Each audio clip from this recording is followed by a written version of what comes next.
প্রত্যেকটা মানুষের একটা পরিচিতি আছে। আপনার এলাকার গণ্ডির পরিধি যত ছোট হবে, আপনাকে শুধু সংক্ষিপ্ত নাম ধরে ডাকলেই আপনাকে চিনে ফেলবে। আপনার পরিবারে, আপনার এই মহল্লায় শুধুমাত্র নামটা বললেই হবে, তাহলে এক নামে আপনাকে চিনবে, ঠিক না?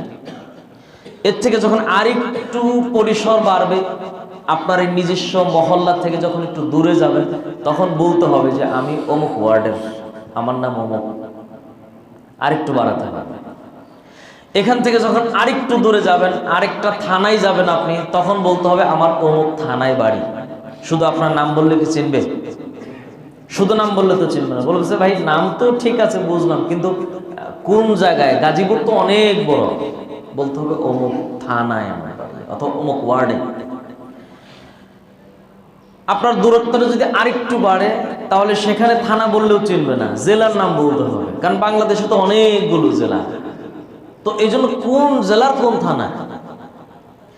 এরপরে যখন আপনি এই জেলার গণ্ডি ছেড়ে যখন বহির্বিশ্বে কোথাও চলে যাবেন, তখন আপনার পাড়া, মহল্লা, গ্রাম, ওয়ার্ড, থানা, জেলা বললেও আপনার পরিচয় সহজে চিনবে না। তখন আপনার কান্ট্রি, আপনার দেশের নাম বলতে হবে যে আমি হলাম বাংলাদেশি, ঠিক না?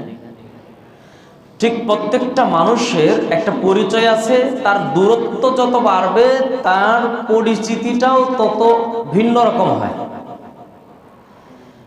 ঠিক এই হায়াতে জিন্দিগিটা শেষ করে যখন আপনি, যেহেতু মুসলমান আমরা পরকালকে বিশ্বাস করি, এই দুনিয়ার হায়াতে জিন্দিগির লিমিট শেষ করে যখন একেবারে পরকালে পাড়ি জমাবো, তখন ওইখানেও তো একটা পরিচিতির দরকার আছে না নাই? জেলা, ওয়ার্ড, থানা ইত্যাদি দেশের নাম বললে কি পরিচয় হবে? পরকালে যে যদি আল্লাহ জিজ্ঞাসা করে মিন আইনা জিতা, তুমি কই থেকে আসছো বা তোমার পরিচয় কি, তখন যদি বলেন আমি বাংলাদেশি, এই পরিচয় কি চলবে? তখন ইন্টারন্যাশনাল একটা পরিচয় আপনাকে দিতে হবে, সেটা হলো আমি মুসলমান। কি? আমি মুসলমান। এই পরিচয়টা মাশাআল্লাহ দুনিয়াতেও চলে। আপনি গর্ব করে বলতে পারেন আমি একজন মুসলমান, আমি মুসলিম। ঠিক এই পরিচয়টা পরকালেও আপনাকে দিতে হবে, আমি মুসলমান। এখন আসেন তাহলে মুসলমান পরিচয় দিতে গেলে মুসলমানই আবার কাকে বলা হয়? ইসলাম থেকে হলো মুসলমান। ইসলাম, এই ইসলাম যে পালন করে তাকেই বলে, অর্থাৎ এই ইসলামের পালনকারীকে বলা হয় হলো মুসলিম। তাহলে ইসলাম কি এটা তো জানা দরকার। নবীজি সাল্লাল্লাহু আলাইহি ওয়াসাল্লাম এর পরিচয় দিচ্ছেন। ইসলামের পরিচয় হলো বুনিয়াল ইসলামু আলা খামসিন শাহাদাতি আল্লা ইলাহা ইল্লাল্লাহ, আমি এক আল্লাহর উপর ঈমান এনেছি, আমি পরকালকে বিশ্বাস করি। এটা হলো ইসলামের এক নম্বর ভিত্তি। দুই নাম্বার হলো ইকামাস সালাতা, নামাজ আদায় করা, ওয়া ইতাইজ যাকাতা, যাকাত দেওয়া, ওয়া সাওমি রমাদান, রমজান মাসে রোজা রাখা, ওয়াল হজ্জ বাইতুল্লাহ, এবং 5 নাম্বার সামর্থ্য থাকলে হলো বাইতুল্লাহর হজ জীবনে একবার করা। তার মানে ইসলামের কয়টা ভিত্তি পেলাম ভাই? কয়টি? সবাই বলেন কয়টি ভিত্তি? 5টি ভিত্তি। তার মানে এই ইসলাম হলো 5টি জিনিসের নাম। আর এই 5 জিনিসকে যারা মেনে চলে তাদেরকে বলা হয় মুসলমান। তার মানে 1 নম্বরে হলো ঈমান। 1 নম্বরে কি ভাই? ঈমানের পরে 2 নম্বরটা কি? এখন সেইখানে যদি আপনি আপনার ন্যাশনালিটির পরিচয় দিতে চান, তাহলে অন্তত এই ইসলামের এই 5টি জিনিসের 5টাই তো আপনার ভেতর থাকতে হবে, নাকি বলেন? তাহলেই তো পরিচয়টা দেওয়া যাবে। দুনিয়াতে যদি আপনার কাছে যদি আপনার প্রয়োজনীয় কাগজপত্র না থাকে, তাহলে যেরকম এই দুনিয়ার পুলিশরা আপনাকে পাকড়াও করবে, ঠিক পরকালে যাওয়ার পরে যদি অন্তত আপনার এই জাতীয়তা, আপনি যে মুসলিম, একটা ইন্টারন্যাশনাল এই পরিচয় যদি আপনার না থাকে, তাহলে পরকালেও পুলিশ আছে না নাই? সেই পুলিশ কারা ভাই? ফেরেশতারা। কারা? ফেরেশতারা। সূরা মুলক 8 নম্বর আয়াতে আল্লাহ বলেন কুল্লামা উলকিয়া ফিহা ফাওজুন সাআলাহুম খাযানাতুহা আলাম ইয়াতিকুম নাযীর। এই যে পাঁচটা জিনিসের সমন্বয় হলো ইসলাম, আর এই পাঁচটা জিনিস যারা পালন করে তাদেরকে বলা হয় মুসলিম। আর পরকালে এই পরিচয়টাই দিতে হবে, আমি মুসলিম। আর এই মুসলিমের এই পরিচয় যখন দিবে তখন দেখতে হবে এই পাঁচটা জিনিস তার ভেতর আছে কিনা। যখন দেখবো আসলে পাঁচটা জিনিস নাই, তার মানে কাগজপত্রে গরমিল আছে, ভিসা আছে, পাসপোর্ট নাই, পাসপোর্টে ভিসা আছে, অথবা অন্য কোনো আইডেন্টি অন্য কিছু নাই। কাগজপত্রের মধ্যে যদি ঝামেলা হয়, প্রশাসনিক জটিলতা আছে না নাই? এক মোটরসাইকেল চালাইতে গেলেই তো কত কিছু লাগে, ঠিক না? হেলমেট লাগে, ড্রাইভিং লাইসেন্স লাগে, গাড়ির কাগজপত্র লাগে, আর কত কিছু মাশাআল্লাহ, হ্যাঁ, নিজের সেফটি লাগে। আর নয় প্রশাসন ঝামেলা করে। ঠিক পরকালেও যখন আপনার এই নামাজ নামক হেলমেটটা, আপনার রোজা নামক ড্রাইভিং লাইসেন্সটা ইত্যাদি যখন না থাকবে, তখন ওখানেও দেখবেন একটা প্রশাসনিক জটিলতায় পড়ে যাবেন। আর এরা যখন আপনাকে পাকড়াও করবে, এরা তখন আপনাকে হেনস্থা করবে। কি বলে? আল্লাহ সূরা মুলকে বলেন, কুল্লামা উলকিয়া ফিহা ফাউজুন। তারা আপনাকে জিজ্ঞাসা করবে, আলাম ইয়াতিকুম নাযীর, কোন সচেতনকারী কি তোমারে সচেতন করে নাই? রাস্তায় বের হলে যে ট্রাফিক আইন, ট্রাফিক সাইন ইত্যাদি সবকিছু নিয়ে যে বের হতে হয়, এই ব্যাপারে ভালো যে অভিজ্ঞতা অর্জন করে আসতে হয়। আলাম ইয়াতিকুম নাযীর, কেউ কি তোমারে একটু সচেতন করে শিখাই দেয় না? এগুলা এ ব্যাপারে তো তোমার কোনো অভিজ্ঞতা নাই, এগুলো তুমি জানতা না? তখন এই লোক বলবে, ক্বালু বালা, হ্যাঁ বলেছিল,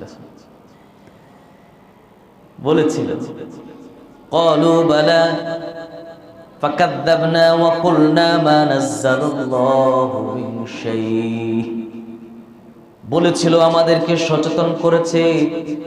উলামায়ে কেরাম জুমার বয়ানে বলেছে, মাহফিলে বলেছে, নূরানী মক্তব মাদ্রাসায় যখন পড়েছি তখন বলেছে, কিন্তু মনে করতাম মা নাযালাল্লাহু মিন শাইء, এসব মনে হয় আল্লাহ নাজিল করে না, এগুলো এমনিতেই বলে। অনেকের মন মানসিকতা এরকম আছে না, তো বলবেই তো, কি বলেন? আরে তো বলেই তো, এটা বলার জন্যই তো, এটা বলবেই। ঠিক এই কথাগুলো বলবে, ক্বালু জাআনা নাযীর, হ্যাঁ আমাদের কাছে সচেতনকারী এসেছিল। বাল কাযযাবনা ওয়া কুলনা মা নাযালাল্লাহু মিন শাইء, কিন্তু আমরা তাদেরকে বলে দিয়েছিলাম, আর এই সব এগুলা কিছুই না, বাধ্য করলে সেকেলে। তো বলবে এখন তাহলে কি করা?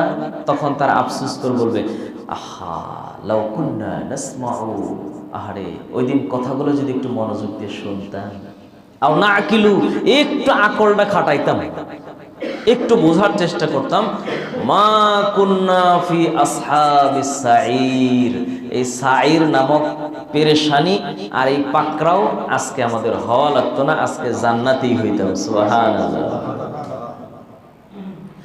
লাউ কুন্না নাসমাউ, যদি সেদিন আলেমদের কথাগুলো যদি মনোযোগ দিয়ে শুনতাম, আও নাকিলু, এবং যদি একটু বিবেক দিয়ে যদি একটু বোঝার চেষ্টা করতাম, মা কুন্না ফি আসহাবিস সাঈর, তাহলে আজকে আমাদের জাহান্নামে হওয়া লাগতো না।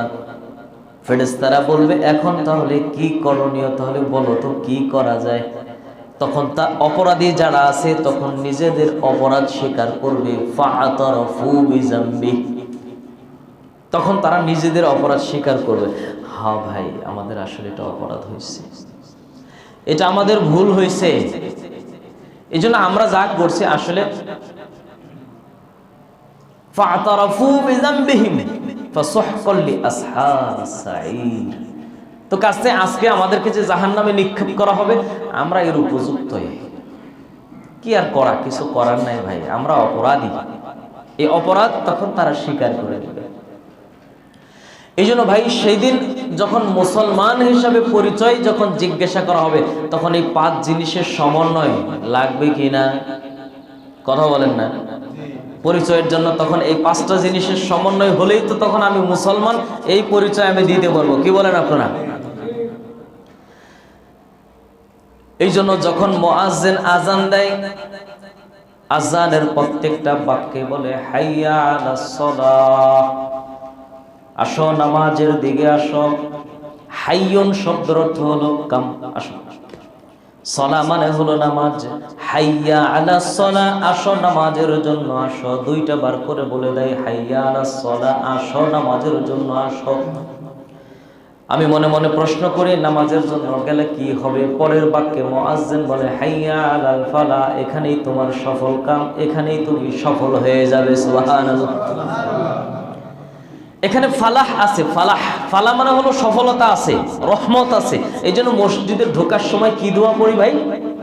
আল্লাহুম্মা ইফতাহলি আবওয়াবা রাহমাতিক, আল্লাহ আমার জন্য তোমার রহমতের সমস্ত দরজাগুলো তুমি খুলে দাও। সুবহানাল্লাহ। এই জন্য যখন মসজিদে ঢুকি তখন বলি আল্লাহ আমাকে রহমতের দরজা খুলে দাও। মসজিদে পাওয়া যায় রহমত, আল্লাহ বলছেন বাহিরে পাওয়া যায় ফদল অর্থাৎ রিজিক। এই জন্য মসজিদে আসো, রহমতে পরিপূর্ণ হও, আল্লাহ তাআলা বাহিরে যাওয়ার পরে রিজিক দিয়ে ভরপুর করে দিবেন। সুবহানাল্লাহ। এই জন্য মুসলমানের কয়েকটা কাজ আছে। শুধু কাজ না, কাজের সাথে সাথে আবার নামাজও আছে। নামাজ আর হলো কাজ, দুইটাই করতে হবে। নামাজের সময় নামাজ, কাজের সময় কি করতে হবে ভাই? নামাজের সময় আর কাজের সময় কাজ, এই দুইটা করতে হবে। তাহলে মুসলমান পরিচয় ওই দিন দেওয়া যাবে। আর যদি পরিচয় না দিতে পারি তাহলে প্রশাসনিক ঝামেলায় করতে হবে। বিশ্বনবী সাল্লাল্লাহু আলাইহি ওয়াসাল্লাম বলেন, যদিও সাধারণ একজন মুয়াজ্জিন 5 ওয়াক্ত নামাজের আজানে বলে হাইয়া আলাস সালাহ, আসো নামাজের দিকে আসো। হাইয়া আলাল ফালাহ, এখানেই তোমার সফলতা রয়েছে।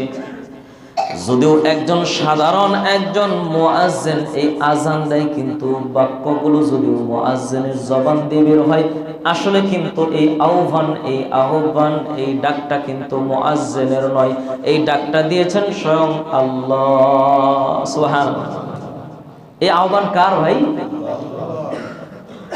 এই অনেক সময় দেখবেন এই যে ডিসেম্বর মাস না, আমাদের বাচ্চাদের ফাইনাল পরীক্ষা চলছে, অনেকের চলতেছে।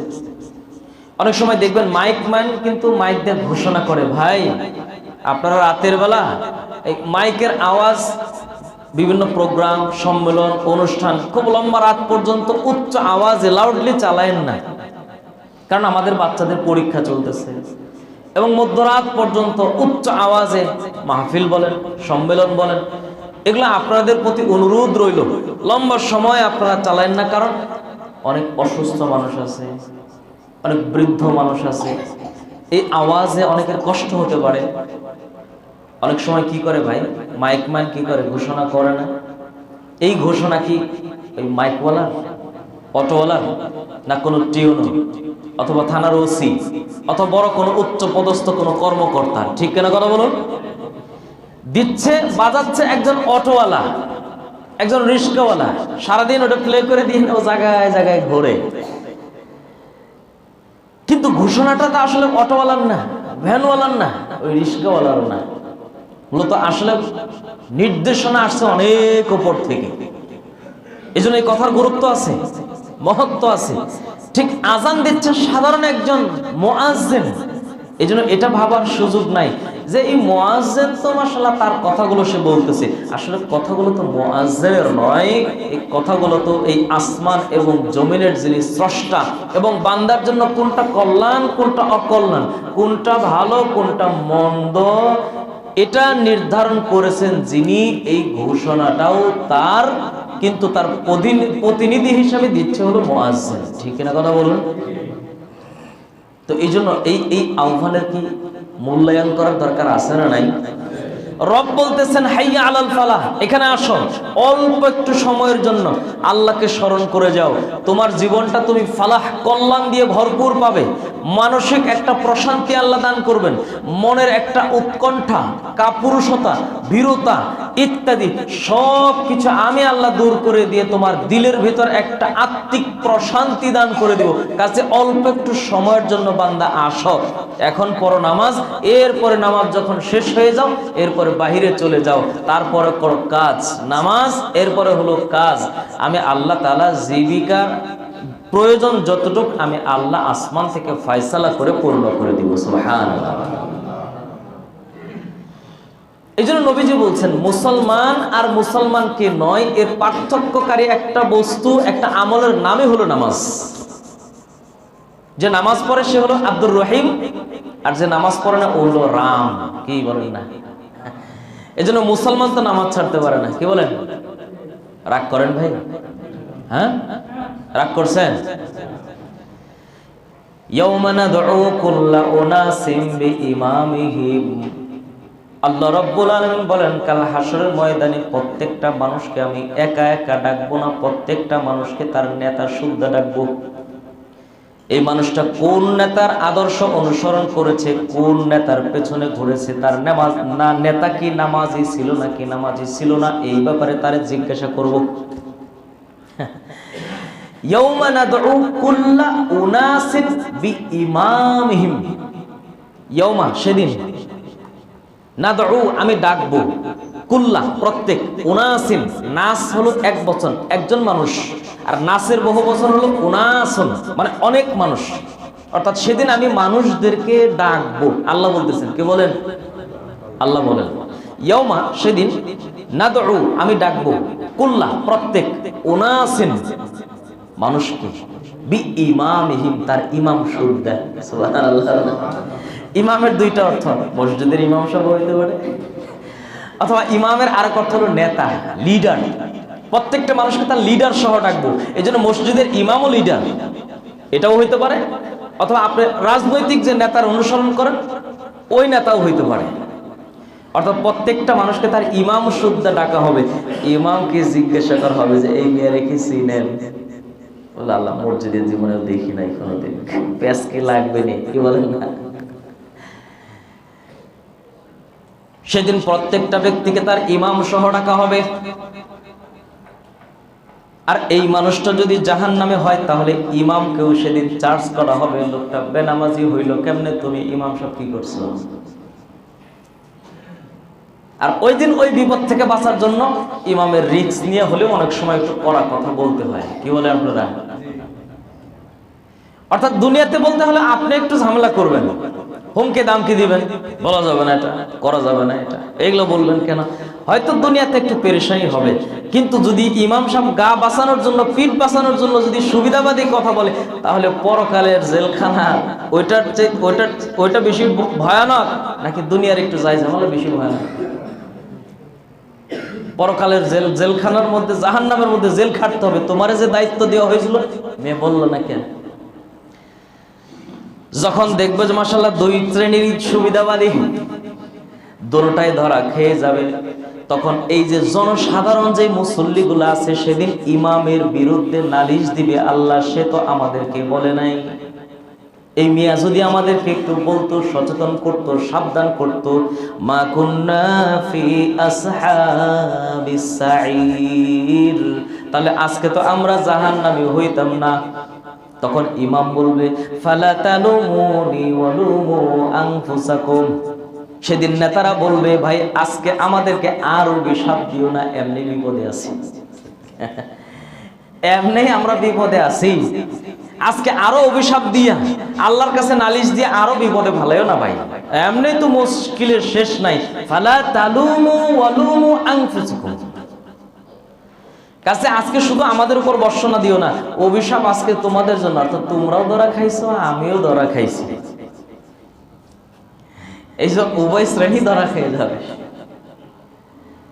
তখন এই নেতারা বলবে আমরা তো তোমাদেরকে নামাজ দিয়ে ডাকি নাই, নবীর আদর্শ দিয়ে ডাকি নাই, আমরা তো তোমাদেরকে দ্বীনের কথা বলি নাই, দাআউতুকুম ফাস্তাজাবতুম লি, তোমাদেরকে ডেকেছি আর তোমরা ডাকের সাথে সাথে সাড়া দিয়েছো, কাছে আমাদেরও কোনো দোষ নাই, আজকে যত বিপদ আপদ আছে তোমাদেরটা তোমরাই বুঝো। চিন্তা করা যায়? নেতারা সেদিন গা বাঁচায় নিবে, দাআউতুকুম ফাস্তাজাবতুম লি, ডেকেছি আর তোমরা আমার ডাকে সাড়া দিয়ে দিলা, তোমরাও তো কম ছিলে না, তোমাদেরকে তো নামাজ দিয়ে ডাকি নাই, রোজা দিয়ে ডাকি নাই, নবীর আদর্শ দিয়ে ডাকি নাই। কাছে আমি শুধু বলেছি ওই অল্প কিছু চা, কিছু রুটি, কলা ইত্যাদি। এই জন্য লাঠিয়াল বাহিনী হয়ে গেছো। যখন যে বিষয় কমেন্ট করছি, মাশাআল্লাহ মারামারি আর কাটাকাটিতে লেগে গেছো। কাছে আমার তো দোষ নাই, ডেকেছি আসছো, তোমরা কিছু পাইছো, আমিও কিছু পাইছি। আজকে আমারে বর্ষনা দিয়ে লাভ নাই, তোমাদের উপরেও এই বিপদ আসবে। বিশ্বনবী সাল্লাল্লাহু আলাইহি ওয়াসাল্লামের ভাষায় যদি এই আহ্বানটা মুয়াজ্জিন করে, কিন্তু ডাকটা হলো আল্লাহ রাব্বুল আলামিনের। এইজন্য যখন মুয়াজ্জিন আযান দেয়, হাইয়া আলাস সালাহ, আসো নামাজের দিকে, হাইয়া আলাল ফালাহ, আসো তোমার সফলতা কল্যাণের দিকে। আপনি যখন পৃষ্ঠ প্রদর্শন করে যখন আপনি চা স্টলে বসে থাকেন, রাস্তায় যখন হাঁটেন, মসজিদের আশেপাশে থাকেন, আজান হলে যখন পৃষ্ঠ প্রদর্শন করে যখন আপনি ভেগে যান, কেমন যেন মনে মনে আপনি ধৃষ্টতা দেখান, ওইখানে কোনো সফলতা নাই, ওইখানে কোনো কল্যাণ নাই, বরং চা স্টলে বসে থাকাই সবচেয়ে বড় কল্যাণ, নাকি বলেন? তাহলে আসেন না যে ভাই, আপনি তো আর অন্ধ না, আপনি তো আর পঙ্গু না, আপনার তো পায়ের সমস্যা নেই। 10টা মিনিটের জন্য আসলে কি হবে? 24টা ঘন্টা আল্লাহ আপনার জন্য ওয়াকফ করে দিয়েছেন। দেখেন কত সুন্দর কথা। সূরাতুল জুমার মধ্যে আল্লাহ বলেন, ফাইযা কুদিয়াতিস সালাত, যখন নামাজ শেষ হয়ে যায়, ফান্তাশিরু, বের হয়ে যাও, মসজিদে আর বসে থাকো না। যার যার যে পেশায়, যারা যে পেশার সাথে জড়িত, তোমরা তোমাদের ওই পেশায় লেগে যাও। ফাইযা কুদিয়াতিস সালাত, যখন নামাজ শেষ হয়ে যায়, ফান্তাশিরু, যাও, বের হয়ে যাও। এমনকি সাহাবায়ে কেরামের আদত ছিল এরকম। আমিরুল মুমিনিন খলিফাতুল মুসলিমিন দেখলেন দুইজন যুবক মসজিদে সারাদিন বসে থাকে, মসজিদ থেকে বের হয় না। তো উনি প্রথম দিন দেখলেন, কি ব্যাপার? সে ফজরে দেখলেন, জোহরে দেখলেন, আসরে দেখলেন, মাগরিবে, ইশা, সারাদিন মসজিদে, কিছু বললেন না। পরের দিন দেখলেন, ওই দিনও কিছু বললেন না, কি ব্যাপার? ছেলে দুইটা দিন সারাদিন মসজিদে। তৃতীয় দিন দেখার পরে উনি আর সহ্য করতে পারলেন না, ডাকলেন, বললো, তোমরা কোত্থেকে আসছো? বলছে, আমরা এই ইয়ামান থেকে আসছি। বলছে, এখানে আসছো কেন? বলছে, আমরা একটু নিরিবিলি ইবাদত বন্দেগী করার জন্য একটু নিরিবিলি জায়গা বেছে নিয়েছি।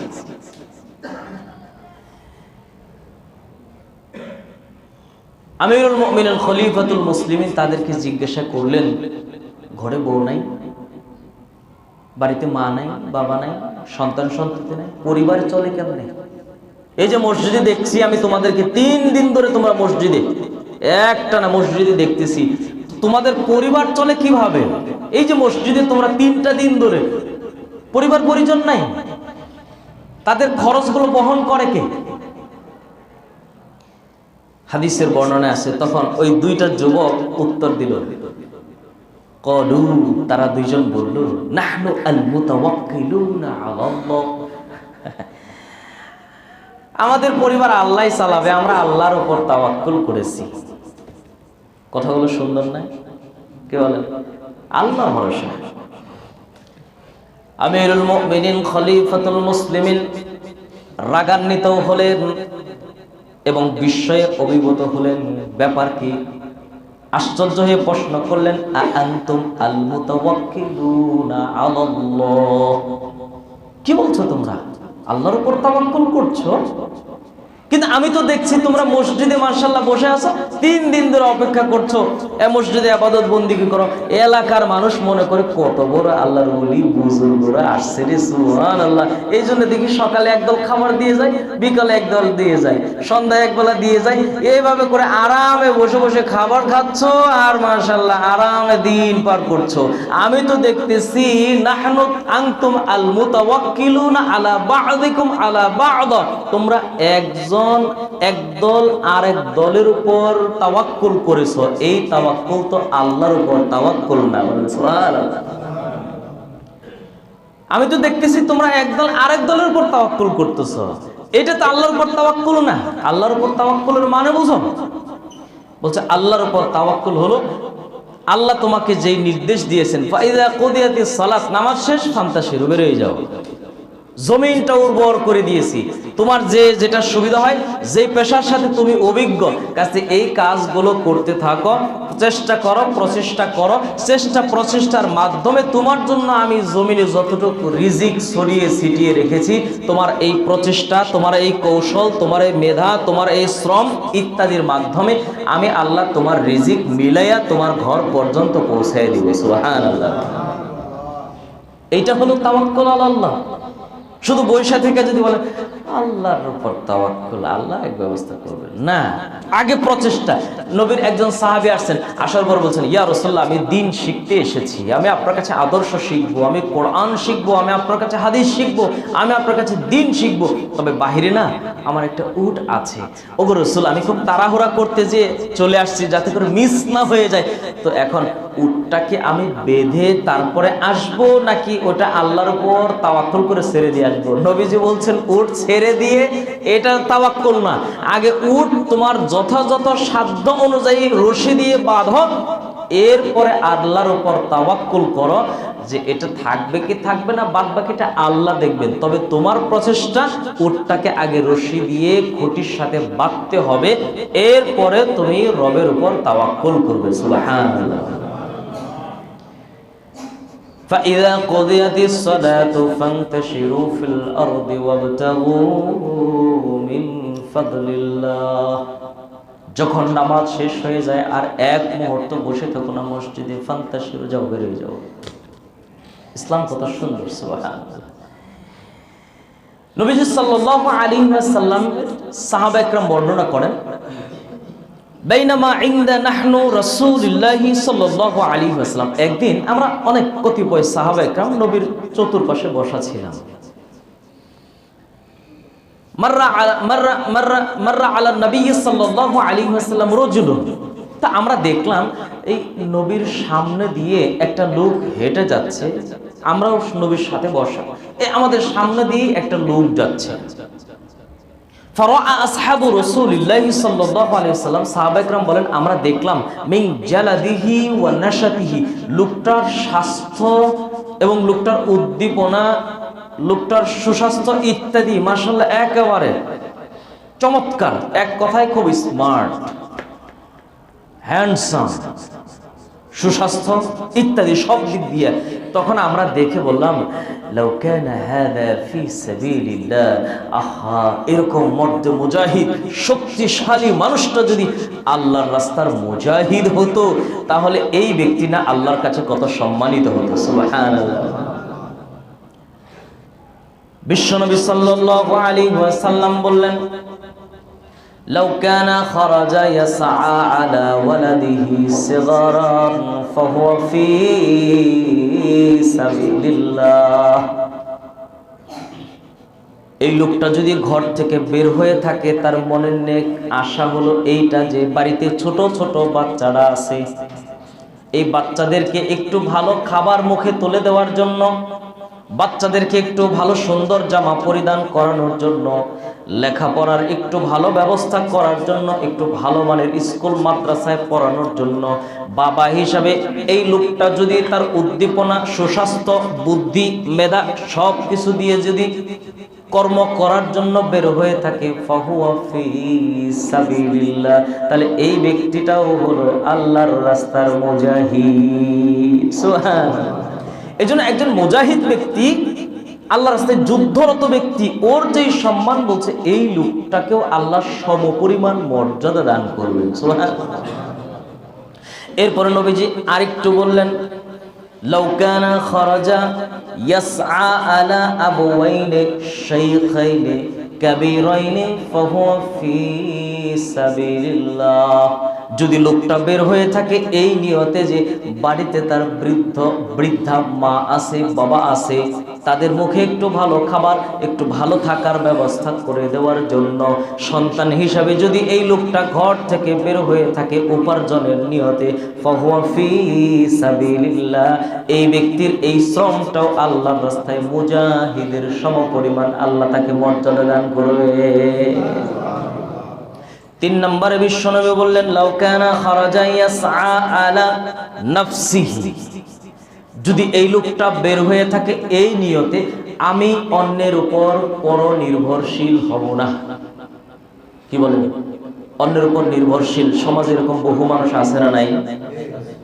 কর্মক্ষম, অলস ইত্যাদি, কাজকর্ম করবে না, সবকিছুই মাশাআল্লাহ ঠিক আছে, তার কাজ করতে ভালো লাগে না, চাকরি করতে ভালো লাগে না, কোনো পেশার সাথে জড়িত হতে তার মজা লাগে না, সে অলস সময় কাটাচ্ছে।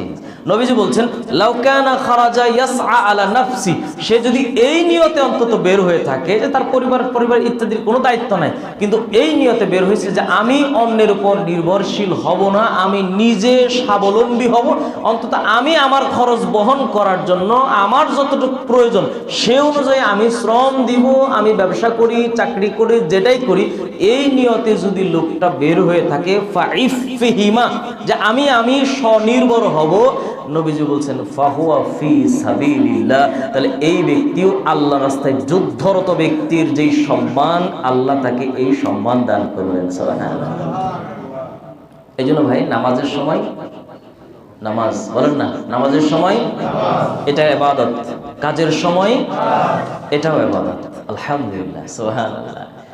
আপনি তো মনে করছেন সারাদিন দোকান করছেন, ভাই আমি ইবাদত বন্দেগী করতে পারছি না, সারাটা দিন দোকান করছি, তো হ্যাঁ অসুবিধা কি, এটাও তো ইবাদত। তলাবুল হালালি ওয়াজিবুন আলা কুল্লি মুসলিম, হালাল উপার্জনের প্রচেষ্টা করা এটা প্রত্যেক মুসলমানের জন্য আল্লাহ ওয়াজিব করে দিয়েছেন। সুবহানাল্লাহ। বেতের নামাজ পড়া কি ভাই পড়লে সওয়াব হয়নি? উপার্জনের জন্য প্রচেষ্টা করা নবীজি কি বলছেন? তো বেতের নামাজ যদি ওয়াজিব ইবাদত হয়, ওইটাকে যদি আপনি ইবাদত মনে করেন, বৈধ পন্থায় নামাজের সময় নামাজ, কাজের সময় যদি আপনি কাজ করেন, তাহলে ওটাও তো আপনার ইবাদত। ঠিক কিনা কথা বলুন? এই জন্য মুমিনের 24টা ঘন্টাই ইবাদত। নামাজের সময় নামাজ ইবাদত, কাজের সময় কাজ ইবাদত, বাবা মার সেবা যত্নের সময় বাবা মার সেবা যত্ন ইবাদত, সন্তানের লালন পালন ভরণ পোষণ, স্ত্রী পুত্র সবাইকে সময় দেওয়া, পরিবারকে সময় দেওয়া, এটা যদি নবীর সুন্নাহ পদ্ধতিতে হয়, আল্লাহর পছন্দের পথে হয়, সবই ইবাদত। কাজে মুসলমানের 24 ঘন্টায় ইবাদত, যদি সেটা নবীর তরিকায় হয়। সুবহানাল্লাহ। এই জন্য ভাই ঈমানের জন্য প্রথম শর্ত, ঈমানের পরে নামাজ। কি? এই জন্য নামাজের সময় নামাজ, আর কাজের সময় ইনশাআল্লাহ। আল্লাহ আমাদের কথাগুলো বোঝার তৌফিক দান করুন, আমিন। আখির দাওয়ানা আলহামদুলিল্লাহি রাব্বিল আলামিন।